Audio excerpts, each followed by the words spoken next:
even though you've seen some things about me or whatever. We are starting from zero. And my job is to help everyone forget about the rent for an hour. Fans of the Police Academy franchise may have noticed a familiar face in the audition round of this season of America's Got Talent. We know you. Michael Winslow starred in all 7 Police Academy films and was admired for his work in The Gremlins, Love Boat, and more.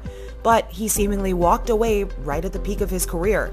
How do I just say this? I just come out and say it. I had become a widower at that time, and I pretty much chosen to raise the kids. So I pretty much had walked away from the movie industry. I was still doing live and stand-up things, but I pretty much just walked away from all of it because it just wasn't. There was just no way to do that. I had to choose between my children or the business, and you know the answer is. Though some took his absence as the end of his career, contrary to appearances, Winslow never stopped working.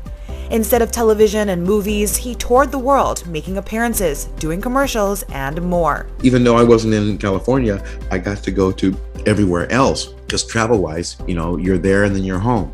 People were making productions outside of California anyway, so turns out I was making potato chip commercials in Australia for Arnott Snack Foods. Turns out I was doing Pioneer Stereo in New Zealand. Turned out I was doing, I was doing other things. So my production experience continued, but thank goodness, this thing called people, called fans, called the folks that said they liked what I did, and they continued to support me.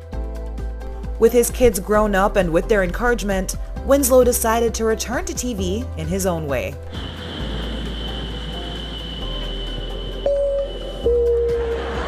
Arguably the most recognizable name to ever do so, Winslow auditioned for season 16 of America's Got Talent. The thing I noticed about AGT is you can pretty much go on there as yourself. You can walk in there, with what's in your mind as opposed to what someone tried to make you think. Winslow's act comprised of noises and sound effects for which he's well known.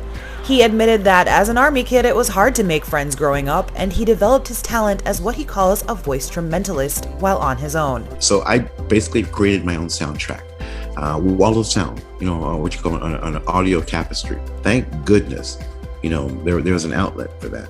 On the AGT stage, Winslow was adored by the judges, with Judge Simon Cowell turning out to be a longtime fan. I cannot tell you how thrilled I am that you're here. Best of luck. Thank you. I was glad to see the fact that he was a fan, the fact that they're all receptive and open. This makes a performer feel so much better. And I hope that I'm going to be able to help other performers as well, because part of the reason why I also came back was to be able to spread a little bit of knowledge and just kind of leave a couple of gifts behind as my way of saying thank you to everybody. And hopefully the young ones will pick it up and run with it. Reporting from Los Angeles, we're going to go outside. We're going to speak to the media. I'm Ray Williams for Atlanta Black Star.